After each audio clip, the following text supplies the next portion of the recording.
आगोश में ज़ेरे किफ़ालत तलबा के हिफ्ज़े कुरान की तकमील पर तकरीब दस्तार फजीलत मुनक़िद की जाती है और बच्चों में इनामात तकसीम किए जाते हैं।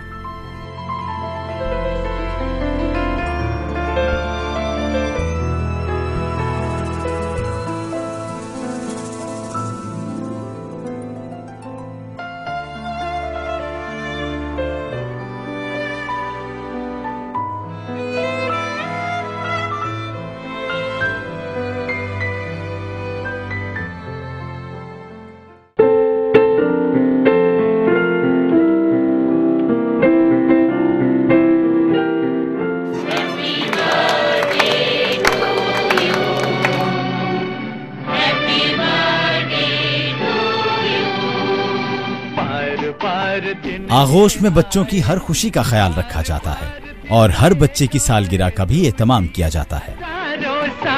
ये मेरी है आरज़ू।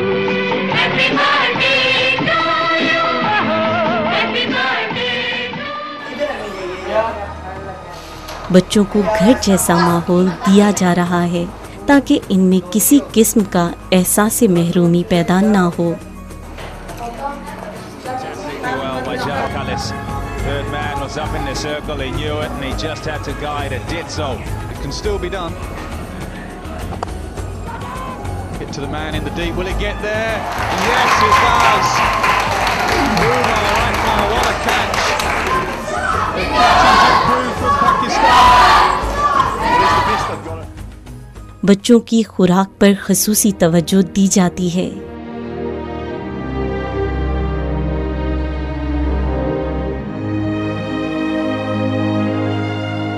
हमारी एक ज़िंदगी थी ज़लज़ले से पहले, हम 5 बहन भाई हैं, खुशहाल ज़िंदगी थी। 2005 में जो ज़लज़ला आया था उसमें मेरे वालिद साहब की डेथ हो गई थी। उसके बाद हमारे जो घरेलू हालात काफ़ी ख़राब हो गए थे। वहाँ जो तालीमी निज़ाम था वो भी थोड़ा स्कूल गिर गए थे काफ़ी। उस वक्त 7th क्लास में था। आगोश में जो शुरू में आए तो उस वक्त थोड़ी परेशानी थी, टेंशन थी थोड़ी कि हम घर छोड़ के इतनी मुसीबत के बाद हम यहाँ हैं, हमारे साथ यहाँ कैसा सलूक होगा। तो जब हम यहाँ दाखिल हुए आगोश में तो हमें यहाँ इतना प्यार मिला, हमें वालिदैन की कमी नहीं महसूस होने दी। तो यानी हम 4, 5, 6 साल बाद भी घर जाते रहे, कोई परेशानी नहीं होती थी हमें। वहाँ का खाना पीना, रहन सहन, हर चीज़ हमें दस्तयाब थी, हर चीज़, किसी चीज़ की परेशानी नहीं होती थी हमें। 5 वक्त नमाज की पाबंदी, स्पोर्ट्स का भी काफ़ी अच्छा निज़ाम था। मेरा शौक़ था क्रिकेट का था और फुटबॉल का भी था। आगोश से मैट्रिक की और मैट्रिक के बाद अब मैं यहाँ मिनाज यूनिवर्सिटी में आ गया। यहाँ फर्स्ट ईयर में पढ़ता हूँ, हॉस्टल में रहता हूँ। और अब भी मेरा जो अखराजात हैं, जो मेरी स्पोर्ट्स है वो आगोश की तरफ से हो रही है। जो तमाम माना अखराजात होते हैं वो आगोश की तरफ से होते हैं। तो अब मेरा जो फ्यूचर प्लान है, मैं यहाँ से फाजिल होकर जामिअतुल अज़हर मिस्र में जाना चाहता हूँ, वहाँ तालीम हासिल करना चाहता हूँ। वालिद हैं, बहन भाई हैं, उनका सहारा बनना चाहता हूँ। आगोश की नई तामीर होने वाली इमारत जदीद तरीन तमाम सहूलियात से आरास्ता होगी, जिनमें बच्चों के लिए air conditioned classrooms, indoor games, computer lab, playground और लाइब्रेरी वगैरह की सहूलियात मुहैया की जाएंगी। इस इमारत की तामीर के लिए माहिर तामीरात की खिदमात हासिल की गई हैं।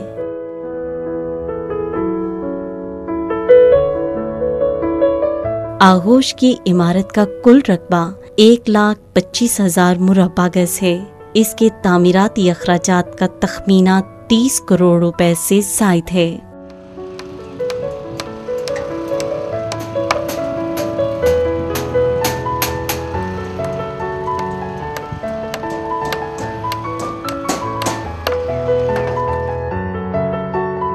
आगोश की इमारत की तामीर के लिए साहिब सरवत अहबाब मिनहाज वेलफेयर फाउंडेशन से ताउन कर रहे हैं। अगर आप इस कार खैर में हिस्सा लेना चाहते हैं तो इस अजीमुशान प्रोजेक्ट के किसी एक फ्लोर, ब्लॉक या कमरे को अपने वालिदैन, मशाइख और बुजुर्गों के इसाले सवाब के लिए स्पॉन्सर कर सकते हैं। 1 यूनिट की डोनेशन 2000 यूरो यानी 2 लाख रुपए बनती है। आइए ऐसे मुस्तहिक महरूमों, मोहताजों और यतीमों को सहारा देने और इनकी मुकम्मल कफालत करने के लिए आगे बढ़ें और अपनी ज़कात व अतियात आगोश की तकमील के लिए मिनहाज वेलफेयर फाउंडेशन को दें। मुअज़्ज़ज़ ख़वातीन व हज़रात, यतीम और बेसहारा बच्चों के लिए आगोश की बिल्डिंग की तामीर का सिलसिला जारी है। पिछले साल आप ख़वातीन व हज़रात ने जो तावन किया था, आप हज़रात के तावन से बिहम्दिल्लाह ताला इस वक्त तक इसकी 3 मंजिलों का काम मुकम्मल हो चुका है और आखिरी 2 मंजिलों का काम जारी है। आप ख़वातीन व हज़रात से गुजारिश है कि इस कार खैर में और इस सदक़ा जारिया में भरपूर तावन करें। करो मेहरबानी तुम अहले ज़मी पर, खुदा मेहरबान होगा अर्शे बरी पर। आइए मिलकर दुखी इंसानियत की खिदमत में मिनहाज वेलफेयर फाउंडेशन का साथ दें ताकि आगोश यतीम और बेसहारा बच्चों के लिए कफालत का इदारा नहीं बल्कि इनके लिए होम स्वीट होम बन जाए। कर्म फरमा हुए शाहे अरबो अजम, हम भूल गए दुनिया के सितम। होठों पे दुआ, हाथों में कलम, लगता है हमें फिर से जैसे माँ बाप की है